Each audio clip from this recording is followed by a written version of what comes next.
Hola, buenas tardes. Sí, habla Luis del Hospital de Roca. ¿Qué tal, Luis? Bienvenido. Hola, yo De soy Santa Ana. Isabel, la doctora Sofía, no sé si estará conectada. Ana también de General Roca. Allá está el doctor Vázquez. Buenas noches, le damos la bienvenida. Ese es Daniel, ¿cómo andás? Muy bien, muy bien. Clasificados a octavos, muy bien.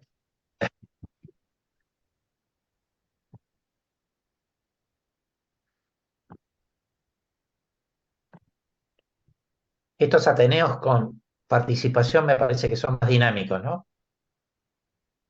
Sí, La gente se involucra más, me parece. y porque tienen nombre y apellido. Si no se involucran, le pregunto y ya está, tiene que participar.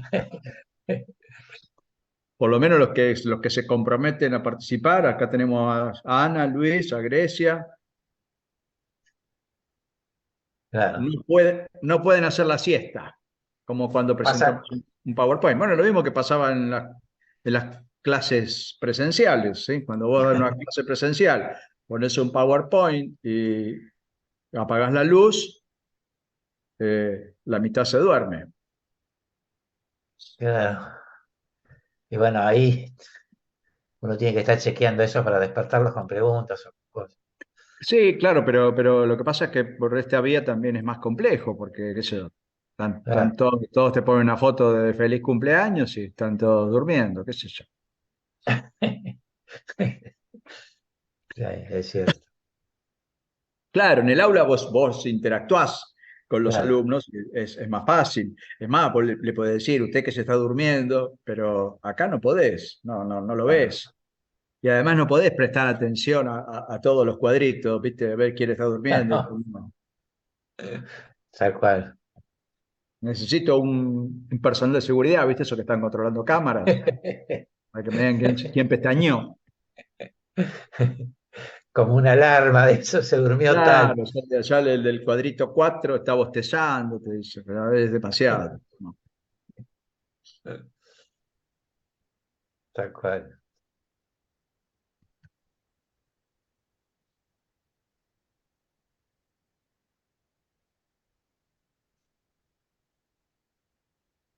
Bueno, 1904.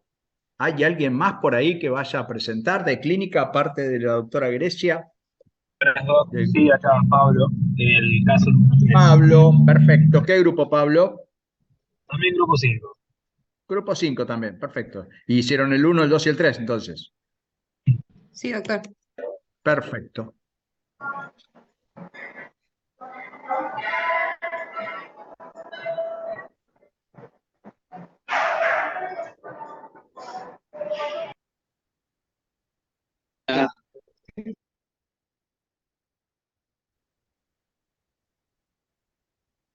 ¿Alguien más de clínica? ¿Algún otro grupo, aparte del 5?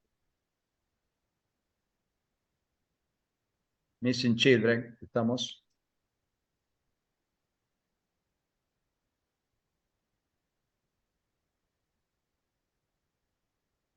Bueno, en un minuto arrancamos entonces. Sofía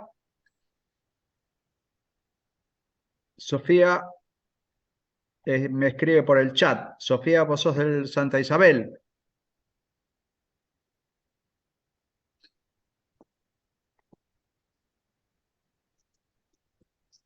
y no tenés acceso al micrófono. Estamos fritos porque si vas a escribir ahí vamos a estar aclarando todo.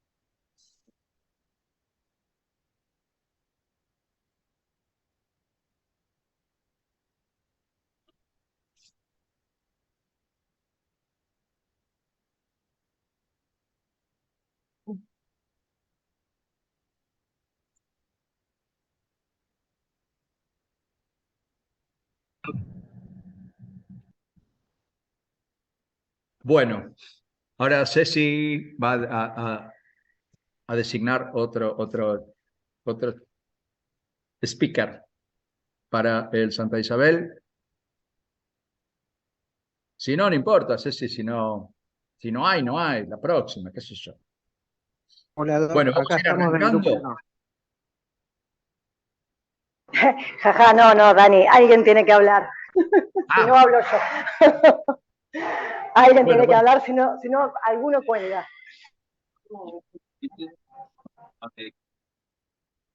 Bueno, igual tenemos del grupo 5, están Grecia y Pablo, Sí, doctor. que analizaron el paciente 1 y 2. ¿Quieren arrancar?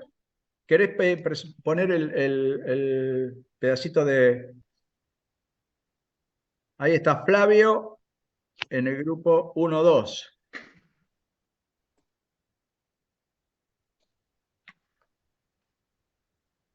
Ok, doctor, entonces empezamos. Dale, vamos a ir arrancando. Entonces, vemos el caso 1 y el caso 2, que se parecían bastante. Eran dos pacientes de 30 años de edad. Recording in progress. ¿Me permiten compartir pantalla, doctor, por favor? Y Grecia, comparto la pantalla. Gracias, doctor.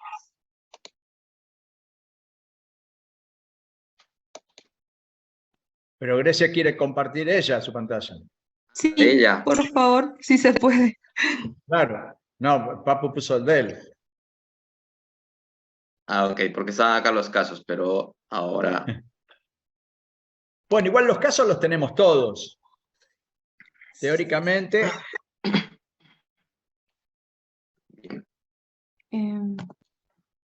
¿Les aparece? Disculpe. No, ahora sí puedes compartir la pantalla. Grecia. Bueno,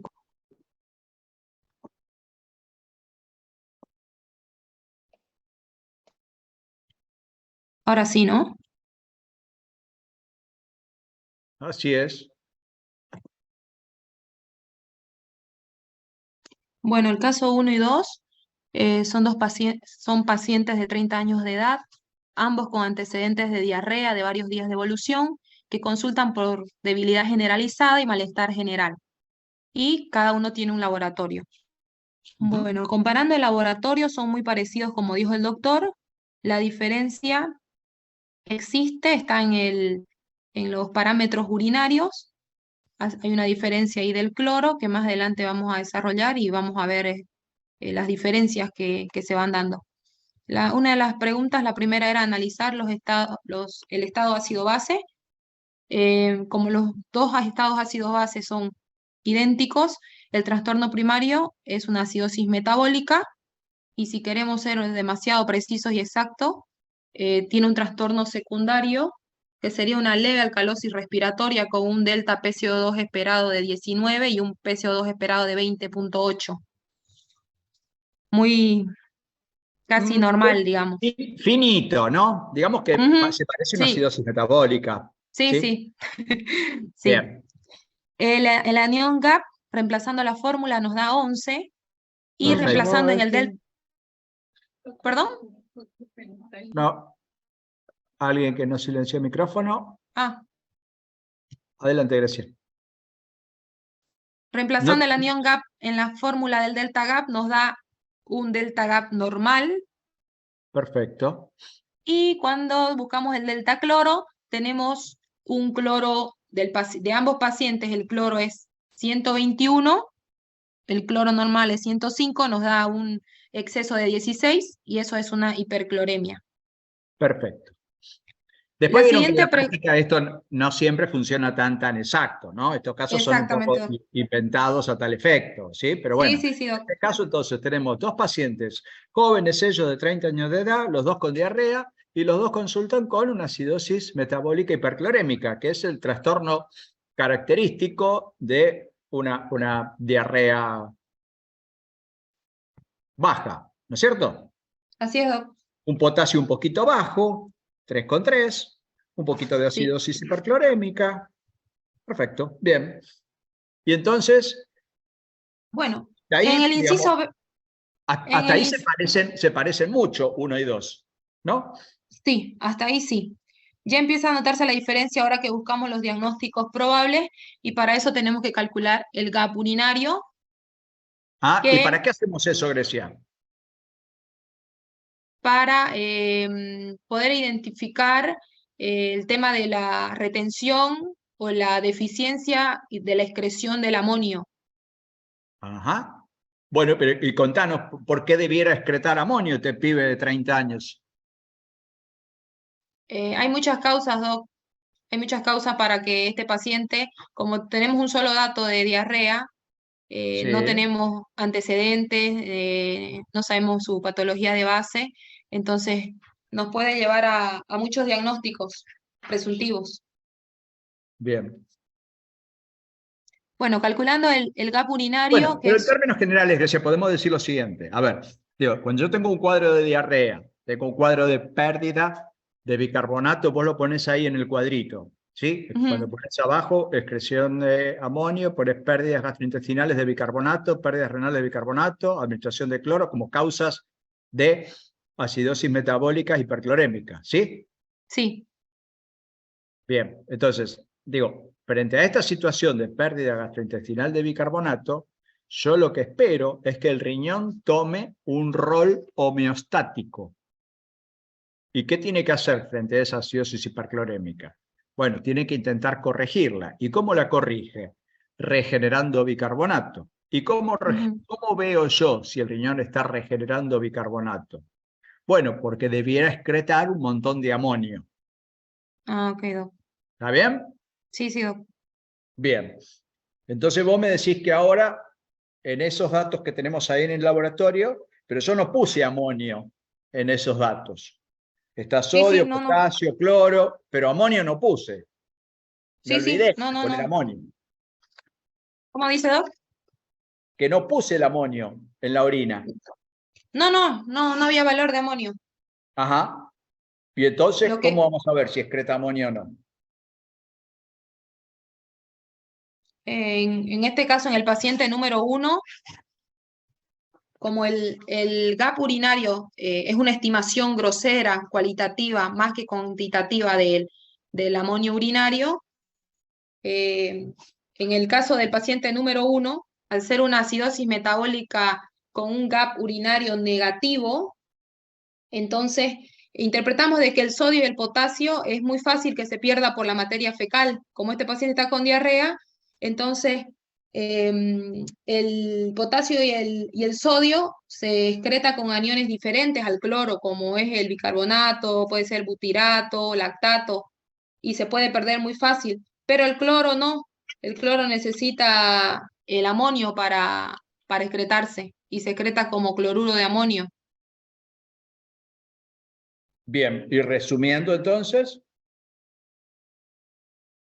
Cuando hay un cloro negativo en orina, debería pensar o debería tener la noción de que está incrementándose la excreción del amonio. El cloro y en ese caso, ese sería un riñón normal, o un riñón homeostático. Exactamente, Doc. Sí, bien. Un riñón que responde. Y en el caso 2, vos me decís que no ves lo mismo. En el caso 2, como es un anión GAP, es un anión urinario positivo, es compatible con la deficiencia, o también a veces en algunos casos está normal la excreción del amonio, pero esto es más patológico y tiene que ver con estas enfermedades como la cetoacidosis, diabética, alcohólica, en una acidosis láctica mayor a 4, en sus dos tipos diferentes, ya sea, se puede ver en... Grecia, espera, hasta lo que me dijiste hasta recién, que este paciente número 2 tenía poca excreción de amonio, yo hasta ahí compro. Con las causas no estoy tan de acuerdo. A ver, Ana y Luis, desde General Roca, ¿tienen alguna hipótesis respecto a esto, diferente de lo que nos está diciendo Grecia? El gap urinario del paciente 1, sí, del 2, bueno, da positivo en 40, es decir que el riñón o sea, que se pierde más sodio y potasio que cloro, entonces sería como una causa de acidosis tubular renal. Ajá, perfecto. Ustedes dicen que el paciente número 1, como tiene un montón de cloro, mucho Claro. más que la suma de sodio y potasio en orina, eso me está sugiriendo que esta orina tiene amonio, que sería la respuesta homeostática del riñón a la pérdida gastrointestinal de bicarbonato que tenía este chico de 30 años, como reza el resumen de historia. En cambio, el chico del caso 2, que tienen 90-40 de sodio-potasio y 90 de cloro, ustedes dicen que ese chico no tiene mucho amonio en orina y que entonces a la pérdida renal de bicarbonato se me estaría agregando un trastorno en la acidificación renal. Claro. ¿Eso postulan ustedes? Sí. Bien. Yo estoy de Otra acuerdo cosa con ustedes. A ver, Grecia. Lo que quería agregar es que también tenemos que tomar en cuenta el pH urinario, porque si el pH urinario es más de 5, nos muestra de que la pérdida de bicarbonato es renal, y ahí deberíamos pensar en una acidosis tubular renal. Bueno, ahora después vamos a ver en la presentación, al redondear, que en ese orden, el pH urinario primero es el método más simple, pero es el menos efectivo para saber qué es lo que está haciendo el riñón. Después nos sigue este del anión urinario o el catión restante urinario, que en general para usar todos los días, bedside, es un test muy práctico y muy simple de realizar, pero que últimamente aparecieron muchas publicaciones cuestionando su utilidad. Y la tercera, que la vamos a ver más adelante, que es hacer el VPCO2, que sería como el mejor test para evaluar acidificación renal distal. ¿Ok? Ok, doctor. Bien, y la otra consigna era si le poníamos bicarbonato a esta gente. Y en caso afirmativo, ¿cuándo? ¿Ustedes qué hacen, Grecia?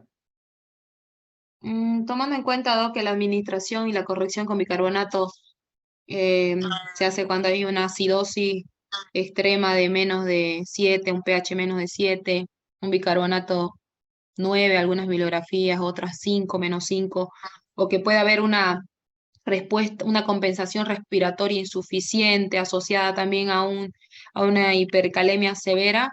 En este caso no corregiría con bicarbonato. Bien, Ana, desde Roca. Opino igual, en realidad, por lo que yo había leído, sirve más como para poner bicarbonato, como para exponer el tipo de acidosis tubular renal que tenga. Está Como bien, una pero prueba. eso es lo que vimos después de hacer el VPCO2, ¿ok? No, yo Claro. digo así como estamos. No. A estos No, chicos eso no le no. ponemos. No.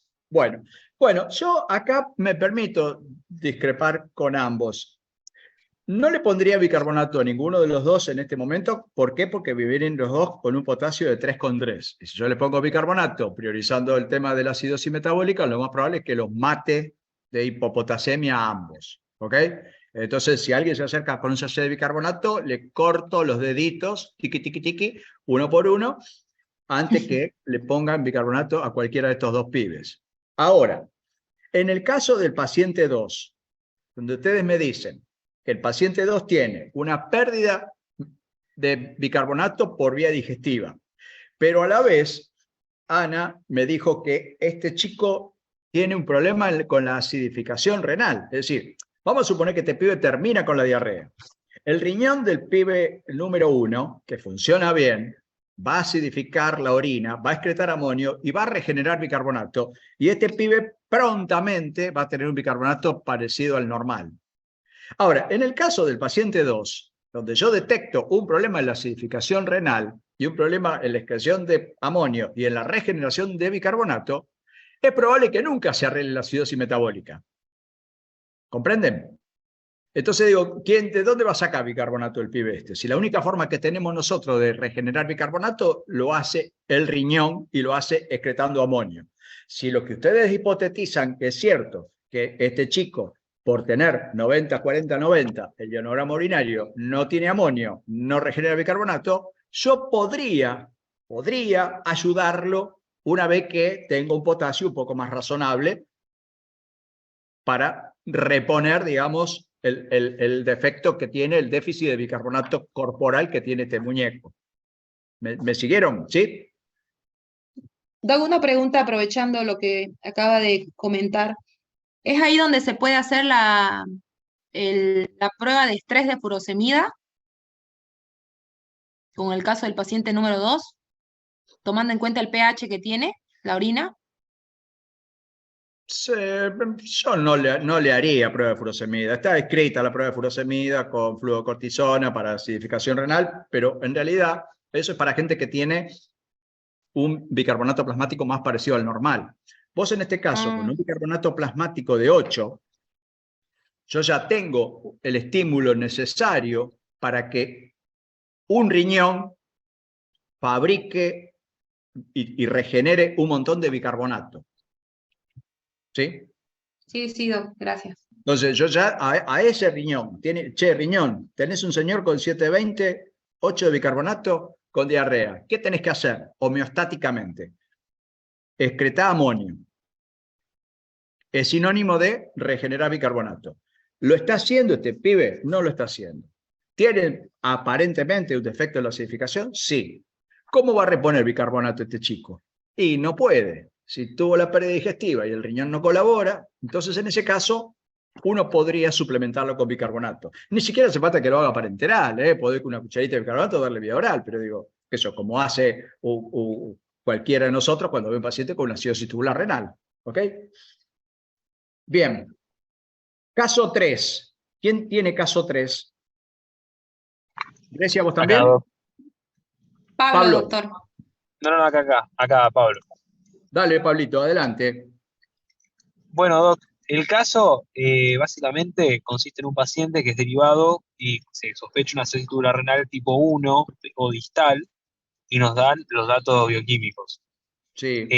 Tenemos un estado ácido base con un pH de 720, un 20 de dióxido y 8 de bicarbonato, un ionograma de 140, 3.8 y 120 de cloro, y un ionograma urinario de 30 de sodio, 20 de potasio y 80 de cloro con un pH urinario de 5,5. En primer lugar, habla del análisis del estado ácido base con impresión diagnóstica del ácido base. En primer lugar, lo que nosotros vemos en cuanto al ácido base... espere que a ver si puedo compartirlo, así lo podemos ver todos. Espere, porque así podemos... Que Papu te habilite. A ver si me habilita Papu. Papu, ¿lo habilitás a Pablo? Sí, Doc, está habilitado Pablo. O si tiene los datos, aunque sea, así yo lo voy compartiendo. Ahí está. Bueno, ahí comparto, entonces. Compartir documento. Permitir. Espera. Ahí. Si quieres, comparto yo, Pablo, los casos.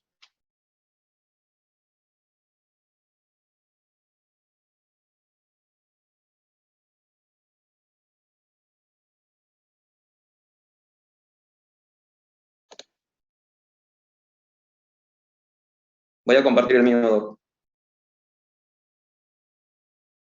¿Lo perdimos, Pablito? Me parece que sí.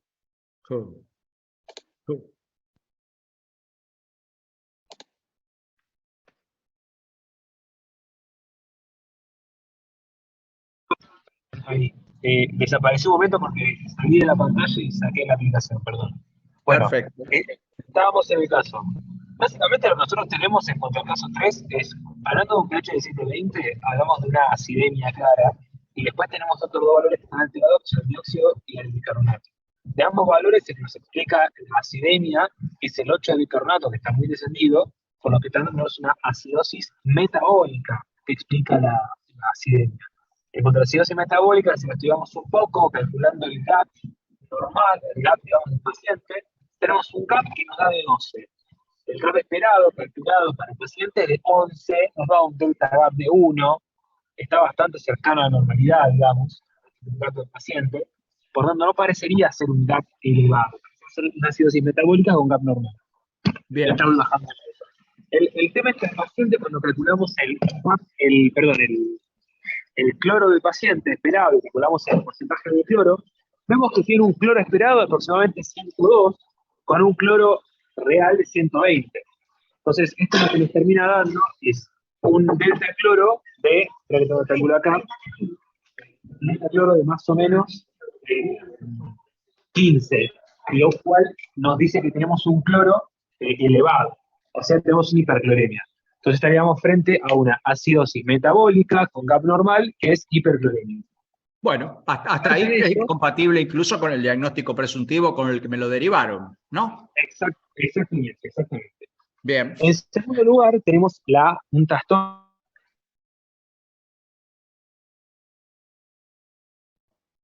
respiratorio, porque nosotros, obviamente, como todos, que me impresiona a crear también una alcalosis respiratoria, ¿no? Como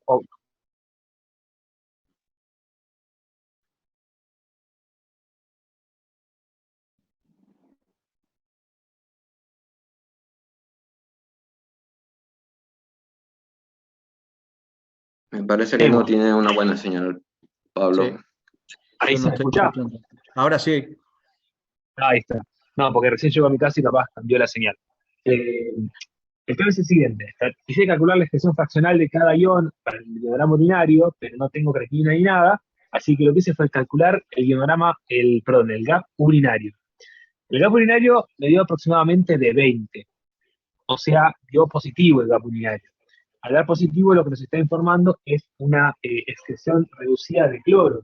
Y un poco como hablábamos recién, un GAP urinario positivo podría corresponderse con una excreción disminuida de amonio. O sea, hay una acidificación de la orina, un proceso que está alterado y que nos podría explicar que existe un proceso o una acidosis tubular, por lo menos.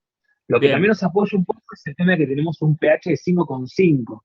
La mayoría de los textos que leí hablan de un borde bastante, digamos, limítrofe en cuanto a 5,5, algunos dicen que es menos de 5,5, depende del tipo de acidosis tubular renal. Bien. ¿Y tenemos algún otro test para confirmar esto, Pablo? ¿Podemos hacerle alguna Bueno, otra? yo estuve leyendo un poco para tratar de seguir estudiando al paciente. Leí un par de test que existen. Uno, por ejemplo, es el que, bueno, justo surgió recién, que lo mencionó mi compañera Grecia, que es el tema de la prueba de furosemida. Yo lo que estuve viendo es que con la prueba de furosemida uno puede tratar de verificar si existe un trastorno de la acidificación urinaria, porque consiste en lo siguiente, según lo que yo leí, ¿no? Se le aplican al paciente 2 miligramos kilo del paciente de furosemida y se estudia durante 3 horas el pH. Si el pH se vuelve menor a 5,8, entonces los mecanismos de acidificación están intactos porque básicamente lo que yo leí es como que la furosemida inhibe el canal 2-cloro-sodio-potasio. Al permitir la mayor expresión de sodio y de potasio, es como que se produce un intercambio de potasio por protones y eso genera, como que intensifica el mecanismo de acidificación. Entonces, si la orina viene con un pH menor, o sea, está más acidificada, en el contexto de la furosemida, implica que no existe alteración de los mecanismos de acidificación. En cambio, si tenemos un pH que se mantiene normal, o sea, igual que el anterior, o incluso elevado, hay alteración de los mecanismos de acidificación. Eso es un poco para estudiar el por qué tiene este trastorno de la acidosis metabólica en este contexto. Bien. ¿Y los chicos de General Roca tienen algún otro test para hacer? Aparte del que nombró Pablo. Ana o Luis. Sí, Doc. Yo estuve revisando también un poco y lo que encontré es la prueba de excreción de citrato. Otra es bueno, son más, creo que vamos a hablar en uno de los últimos casos, pero también la fracción excretada de bicarbonato. Bueno, pero esos para acidosis tubular renal distal no son muy útiles, Luis. Claro. Es para aproximar más que todo, sí. La excreción fracción de bicarbonato es para aproximar. Sí, El test de furosemida que nombró Pablo, insisto otra vez, cuando ustedes están seguros de que ya tenemos un buen aporte de sodio al túbulo distal, en este caso es cierto que tendríamos que saber que tenemos un adecuado volumen y que ese 80, que por lo menos está pillando, este pibe está pillando 1,5 litros, 2 litros, así que tenemos un aporte de sodio suficiente al distal. En acidosis metabólica hiperclorémica, como tiene este chico, el test de furosemida aporta poquito, ¿sí? Porque además mide solamente el cambio en el pH, que dijimos al principio, es el test menos específico para detectar trastornos en la acidificación renal distal. Bueno, ahora después, cuando repasemos, entonces vamos a hablar que la idea que el otro test para confirmar era hacer el VPCO2, que vamos a ver más adelante. Caso 5. Los chicos de clínica no lo trabajaron, ¿no? Hicieron 1, 2, 3, Grecia y Pablo.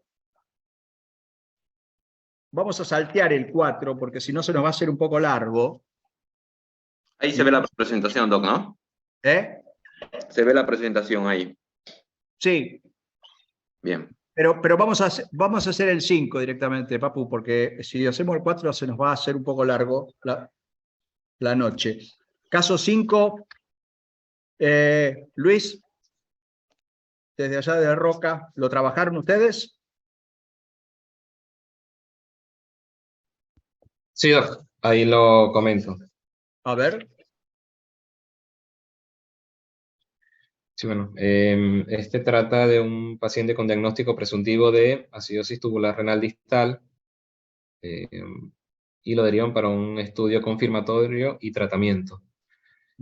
Hay 2 valores al ingreso y posterior a la administración de bicarbonato.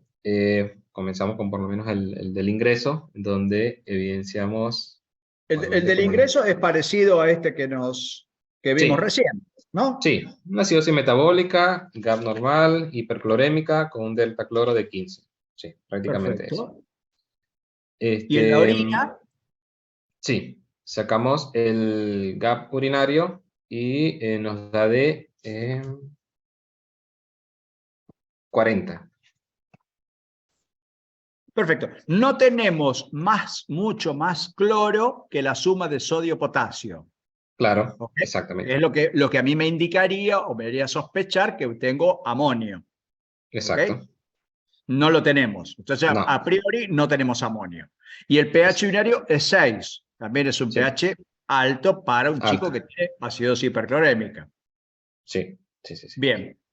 Pero como dice ahí el texto, después viene un residente de nefrología, le pusieron bicarbonato y pasó un residente de nefrología y le mandó un ácido base en orina. ¿Para qué mandó ese ácido base en orina este chico? Claro. Lo que había revisado era que se hace esta prueba, era más que todo para evaluar el aumento de bicarbonato o la capacidad de... No, perdón. Era la eliminación de para evidenciar la eliminación de bicarbonato al mejorar el pH urinario. No sé si es así. Bien, pero eso Luisito, pasa fisiológicamente, ¿sí? Ok. Digamos, yo a vos te doy bicarbonato, vos fíjate que el post-bicarbonato tiene un bicarbonato plasmático de 25. Sí, Si vos tenés un 25 o un 26 de bicarbonato en tu sangre arterial, vos estás pillando bicarbonato igual que le pasa a este chico en el post-bicarbonato. ¿Ok? Perfecto. Con esa orina, con ese pH más alcalino y con más bicarbonato. Eso es fisiológico porque casi todos nosotros, más o menos normalitos, tenemos un umbral de bicarbonato en el túbulo proximal de 24. Si vos te la pasás comiendo bicarbonato todo el día, lo más probable es que pilles bicarbonato. ¿Ok? Bien. Ahora nos va a mostrar Papu en la presentación que una vez que yo tengo ese bicarbonato, esa bicarbonaturia que logré a expensas de pasarle bicarbonato a este paciente, y cuando tengo ese pH urinario de 7.3 y un bicarbonato de 40 y pico en la orina, puedo aprovechar con ese estado ácido-base para hacer lo que sería el mejor test que tenemos hoy disponible, que es esta de la diferencia de la PCO2 urinaria con respecto a la PCO2 arterial para evaluar la acidificación renal distal. Esto significa que si ese túbulo distal está secretando protones, se va a encontrar con el bicarbonato que está pasando el túbulo proximal, porque pasó de 24, entonces no se reabsorbe en el proximal, sino que empiezo a pillar bicarbonato, y ese protón se encuentra con el bicarbonato y se disocia en CO2 y agua. Por lo tanto, me empieza a aumentar la CO2 en la orina. ¿Me siguen? Ese aumento de la CO2 en la orina, unos 40 puntos por arriba de la CO2 arterial, como muestra acá el dibujito, el grafiquito, 80 tiene el pibito después post-bicarbonato, 40 tenía antes. Esto significa que este chico está acidificando adecuadamente la orina, por lo menos el túbulo distal, que hay secreción adecuada de protones. Vamos a la presentación, Papu. Perfecto. Y dejamos el caso 4 para una próxima instancia. Dale. Bien, bueno, hacemos entonces un breve repaso.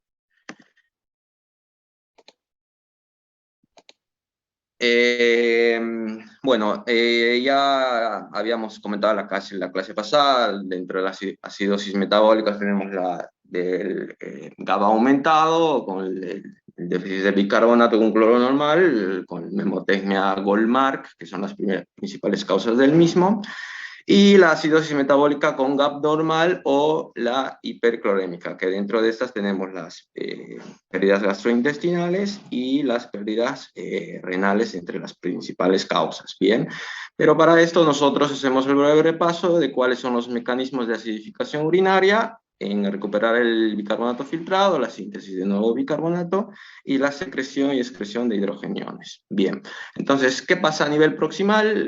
La síntesis de agua y CO2, gracias al catabolismo de la anhidrasa carbónica, se disocia en bicarbonato e hidrogeniones a nivel tubular principal, está con el transportador NBCl1, hace que el bicarbonato salga hacia la sangre junto con el sodio, pero a nivel tubular tenemos la anhidrasa carbónica a nivel del ribete de cepillo que hace que salgan los hidrogeniones, se intercambien con el intercambiador NH3 con el sodio y se vaya a encontrar con el ácido carbónico. Va a volverse a disociar junto con el bicarbonato en agua y CO2 y la CO2 va a volver a entrar a nivel celular haciendo un nuevo ciclo. Pero ¿qué pasa a nivel distal? En la célula a nivel distal evidenciamos que no tenemos la anhidrasa carbónica a nivel del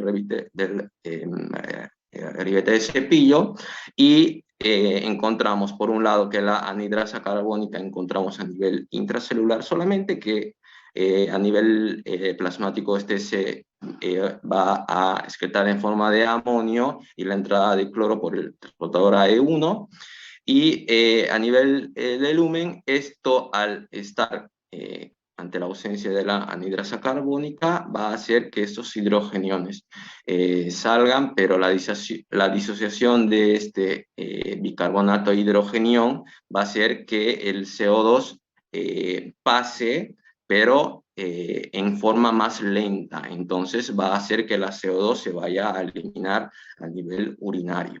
Bien, pero también para la síntesis del nuevo bicarbonato, también necesitamos a nivel del túbulo colector en todo paciente con una acidosis metabólica, así que la PTH aumente la secreción de fosfato disódico, a nivel celular se va a juntar con un hidrogenión formando el fosfato monosódico.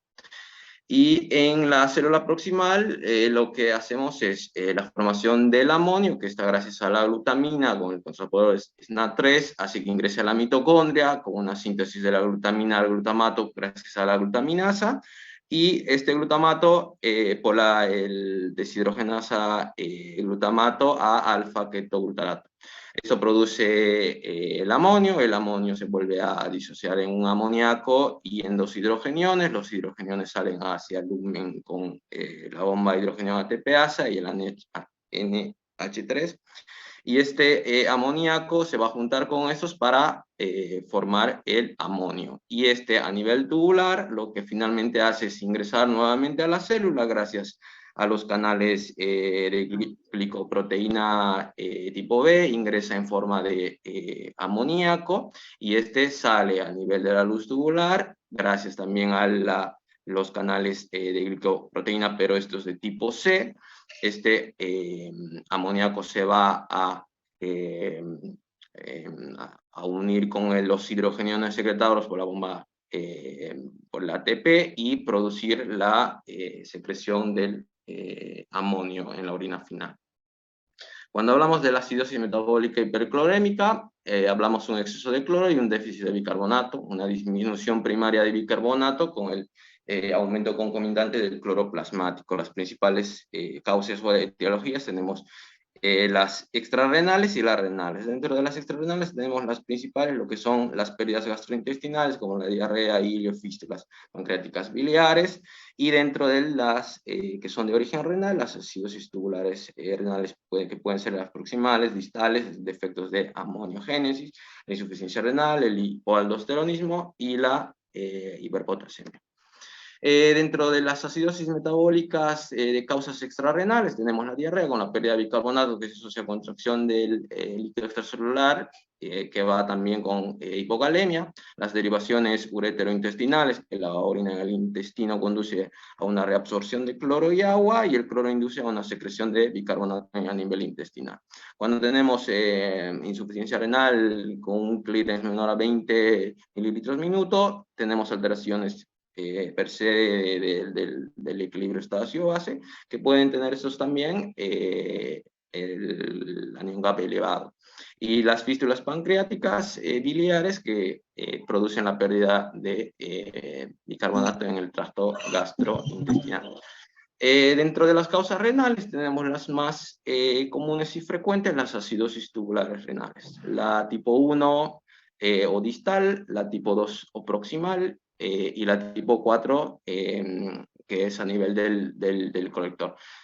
¿De qué se caracterizan estas? Estas tienen acidosis metabólica hiperclorémica con un GAP normal. Las acidosis tubulares renales tipo 1 y tipo 2 presentan hipocalemia, y la tipo 4 hipercalemia. Evidencian también que mencionan los valores del pH urinario, pero aclaramos que el pH urinario durante la acidosis sistémica puede ser un índice engañoso para la evaluación de la acidosis debido a la discrepancia entre el pH de la orina y la secreción de amonio. Entonces, nosotros ante una acidosis metabólica hiperclorémica, evidenciamos o vemos cómo se comportaría el riñón, y a la vez aclarar qué es el catión GAP urinario y para qué lo utilizamos. El catión GAP urinario, en presencia de una acidosis sistémica, el riñón aumentará la excreción de ácidos fijos, principalmente en forma no titulable, que es decir, la forma de amonio. Originalmente en la literatura lo que evidencian es el nombre del anión GAP urinario, que la fórmula original es el sodio más el potasio menos el cloro, que en condiciones de acidosis metabólica toma valores muy negativos, generalmente es más de menos 20 de resultado. Mientras más negativo, el riñón estaría excretando una carga ácida adecuada. Pero nosotros, ¿por qué llamamos catión GAP urinario? Esto dado que se trata de un catión no medido, que la fórmula la usamos para medir la cantidad de amonio excretado en la orina sin necesidad de medirlo directamente. Entonces, para que el resultado no sea confuso y nosotros evidenciemos que la excreción renal es adecuada, deberíamos evidenciar que este es positivo para una buena respuesta renal. Entonces, la fórmula prácticamente la invertimos, que el cloro sería la resta del sodio más el potasio. Entonces, en este caso, como el amonio es un catión, al invertir la fórmula, lo adecuado es ver un resultado positivo para una adecuada respuesta renal. Un valor normal de mayor a 20 sería una causa extrarrenal, y si el valor es cercano a 0 o negativo, el riñón no tendría excreción de amonio. Como el amonio no es medible, se ve reflejado en exceso de cloro, que también podemos ver que cuando el cloro es mayor que la suma del sodio y potasio, también tenemos una buena respuesta renal. Debemos tener cuidado ante la presencia de aniones no medidos en la orina, como la cetonuria, por el beta-hidroxibutirato, la bicarbonaturia, que puede disminuir falsamente el catión, GAP urinario.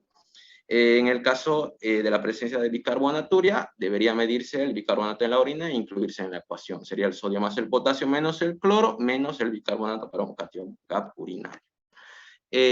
Ahora bien, el gradiente VPCO2 se evalúa la secreción distal de hidrogeniones. Recordamos que a nivel proximal está presente la anhidrasa carbónica tanto intracelular como en el ribete de cepillo, y sin embargo en el túbulo distal solamente evidenciamos en el intracelular. Entonces, a causa de este y la alteración que hay en la secreción de hidrogeniones y la CO2 tiene un pasaje más lento a nivel celular, este se puede ver evidenciado en la orina final. ¿Cómo se realiza la prueba? Se administra bicarbonato hasta alcanzar o superar un valor de bicarbonato plasmático mayor o igual a 26 milímetros de mercurio, que sería el umbral del bicarbonato, o la acetazolamida.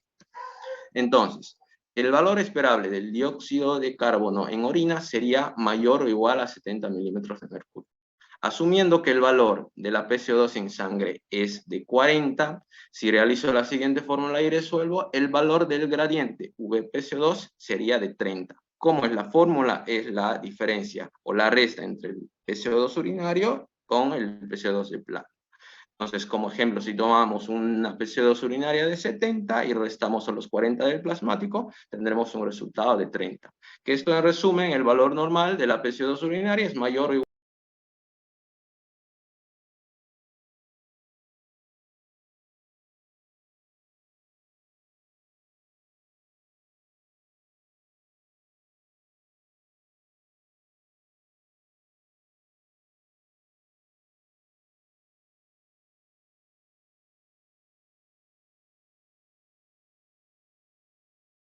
luz tubular, por lo que no se formaría gran cantidad de CO2.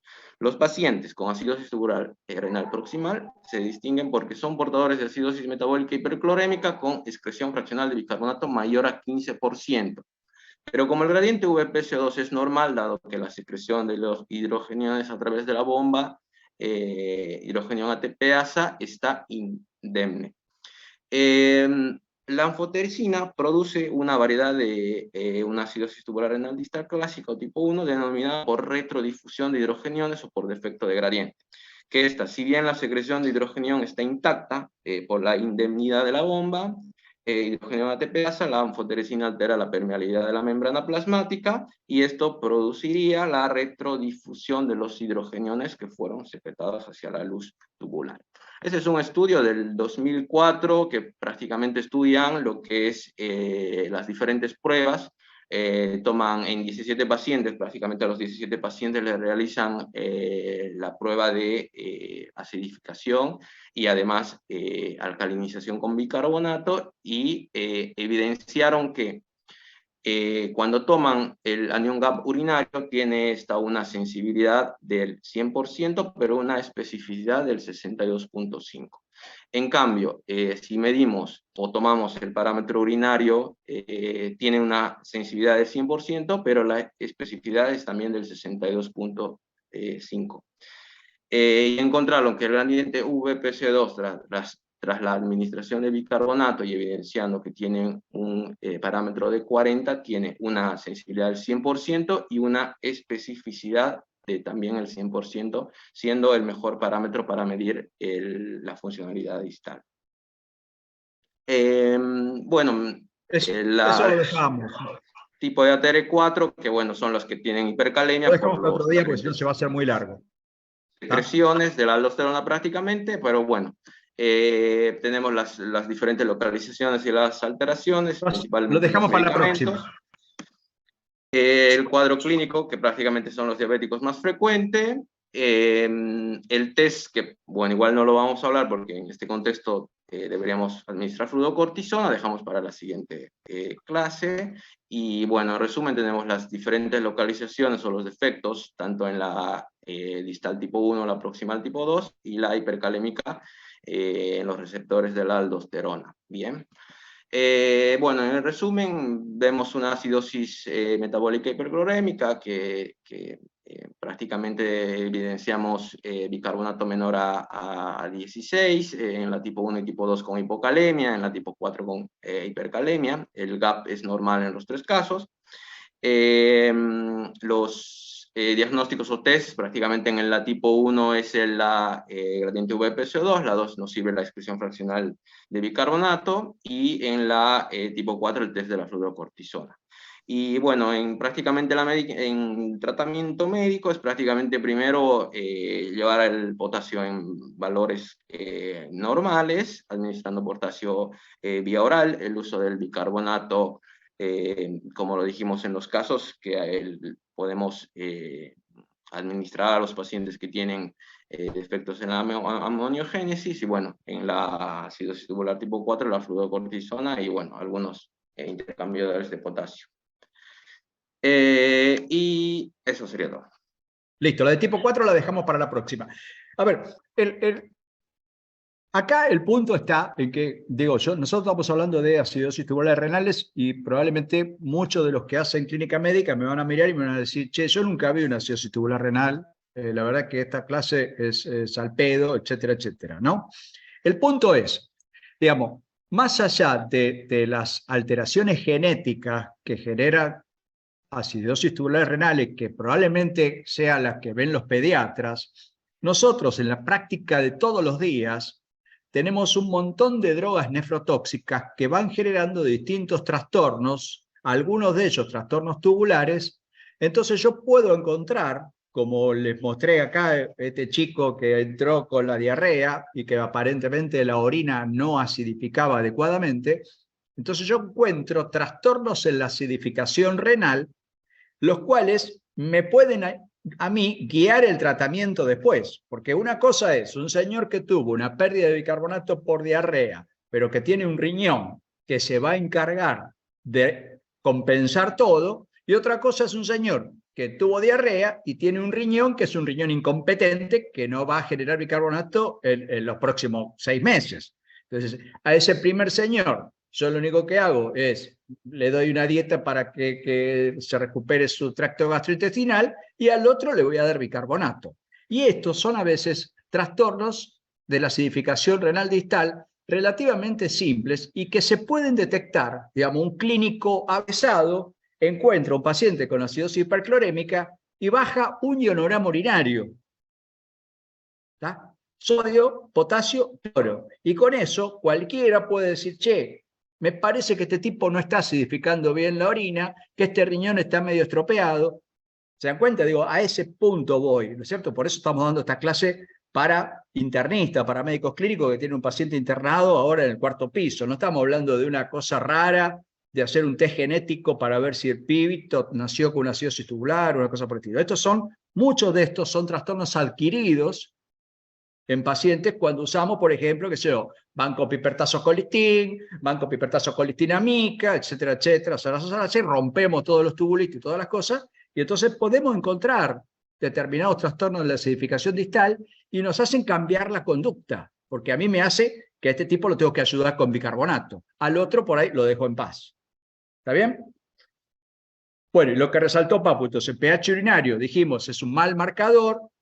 El anión restante urinario, el anión GAP urinario, el catión restante urinario, depende cómo lo quieran llamar. La descripción original de Daniel Valle era anión GAP urinario, pero parece más razonable llamarlo catión, porque yo en realidad lo que estoy buscando es amonio, que es un catión. Pero esa es cuestión de hacer una cuenta, simplemente con sodio, potasio, cloro. Y el VPCO2, que es un test un poco más complejo, sobre todo porque lo tengo que alcalinizar al paciente. Tengo que lograr que el paciente que tenía acidosis metabólica tenga bicarbonaturia. Y después se baja una muestra de orina en condiciones de anaerobiosis, igual que se manda un ácido base arterial o venoso, se manda al laboratorio, tiki, se mide la PCO2 y se compara con la PCO2 arterial. Tampoco es un trabajo, digamos, para hacer en un instituto, digo, de alta complejidad. Es un ácido base urinario, punto, no demasiado complejo. Así que bueno, ese sería el panorama. ¿Preguntas y dudas que tengan? Lo de hipercalemia lo dejamos para la próxima porque si no se iba a complicar y alargar mucho. Vamos a hacer una charlita sobre hipoaldosteronismo hiporenémico, que es otra de las acidosis tubulares renales que cursa con hipercalemia y que tiene una fisiopatología completamente diferente y un tratamiento diferente también. Yo lo había incluido acá, pero se hizo un poco largo. ¿Dudas o preguntas? No, quería preguntar si nos puede compartir, o Papu, usted, alguno de los artículos de los que hablaron, más que nada el último del análisis del cálculo de la VPCO2, o si tiene alguna revisión que esté, o si tiene alguna revisión quizás de acidosis tubulares, pero que ustedes consideren que sea buena, digamos, El trabajo que te compartió Papu es viejo, es de hace más de 15 años ya, pero es el trabajo que comparó las tres formas y que llegó a esta conclusión, ¿no? De que pH, el más rápido, el más simple y el menos exacto, el cation restante urinario un poquito mejor y el VPCO2 que sería como, estos chinitos lo compararon con un test genético para pibes con alteraciones genéticas compatibles con acidosis tubular renal distal, ¿no? El cation restante urinario últimamente se lo está cascoteando un poco. Ha habido una serie de publicaciones en la cual ponen bastante en duda. Lo que pasa es que dosar amonio es complicado, y entonces este sistema que publicó este señor que les digo, Daniel Valle, que justamente él agarró un grupo de pacientes con diarrea y un grupo de pacientes con acidosis tubular renal, y como les mostré yo en el caso 1-2, exactamente la diferencia estaba en que unos tenían un montón de cloro en orina, mostrando un riñón homeostático, fabricando amonio y regenerando bicarbonato, y los otros no. Eso lo publicó este hombre en New England, ¿no? Hace unos cuantos años atrás. Pero sí, después te pasamos los artículos, Pablo, no hay problema.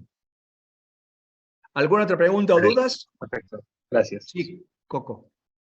Yo quería hacer un comentario pediátrico. Perfecto. Los pacientes pediátricos que nosotros vemos generalmente tienen mutaciones que son las que condicionan el disfuncionamiento de la bomba de hidrógeno ATPasa o acidosis tubular renales proximales con pérdida de bicarbonato. Los cuadros son impresionantes porque los pacientes tienen el problema desde el nacimiento, y si tienen en cuenta que un chico crece en el primer año 25 centímetros, ese crecimiento se ve totalmente resentido, juntamente con un cuadro de desnutrición, de mal estado general, y a veces con cuadros de parálisis por la hipocalemia. Es decir que, y además tienen una poliuria infernal y se deshidratan, hacen nefrocalcinosis, litiasis, es decir, sordera. Es un cuadro que a un clínico más o menos avesado no se le puede pasar, porque el chico tiene un cuadro terrible que ya se manifiesta en los primeros meses, con un grandísimo deterioro nutricional, de crecimiento, de maduración, etc. Así que bueno, haciendo un poco de contraste con lo que dijo Daniel de algunos adultos que tienen una acidosis tubular secundaria, ¿no?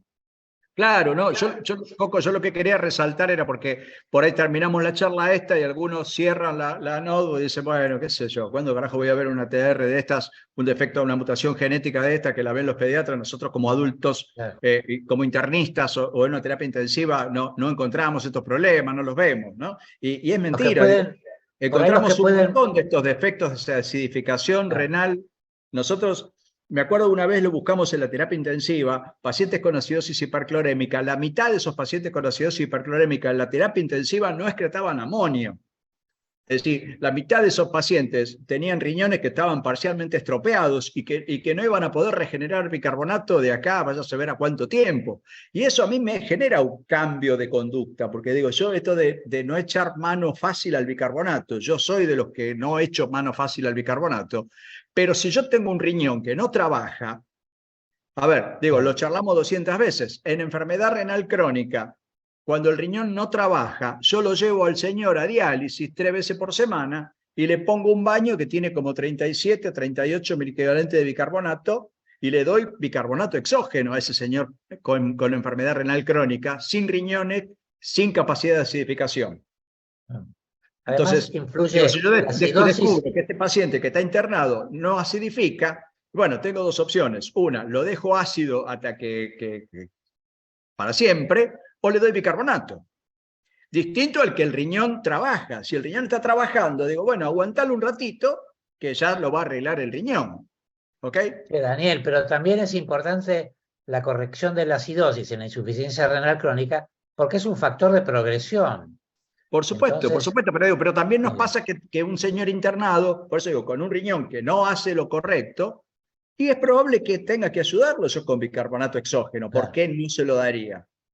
Con las precauciones del caso, por supuesto, que el tipo no tenga hipocalemia, que no tenga sobrecarga de volumen, etcétera, etcétera, pero yo voy y le doy una cucharadita de bicarbonato. Se le puede dar citrato de potasio. Le puedo dar citrato de potasio, le puedo dar citrato de calcio, qué sé yo. Digo, pero tengo que alcalinizarlo de alguna manera porque ese riñón no está trabajando. Y ese chico, ese muchacho, no tiene una acidosis tubular renal porque no tiene un defecto genético de que está en la panza de la mamá. Solamente le trataron una neumonía intrahospitalaria con colistin. Chim, listo. Y rompieron todos los tubulitos y rompieron la capacidad de acidificar a nivel distal. Y eso lo pescamos con un ionograma urinario. Yo no estoy pidiendo que vayan a la NASA. Estamos diciendo acidosis hiperclorémica. Chicos, un sodio, potasio, cloro en la orina, tic, ya me orienta. Y digo, este acidifica, este no acidifica. Les agradezco mucho la participación. Muy bueno el trabajo de allá de General Roca. Los felicito a Luis y a Ana.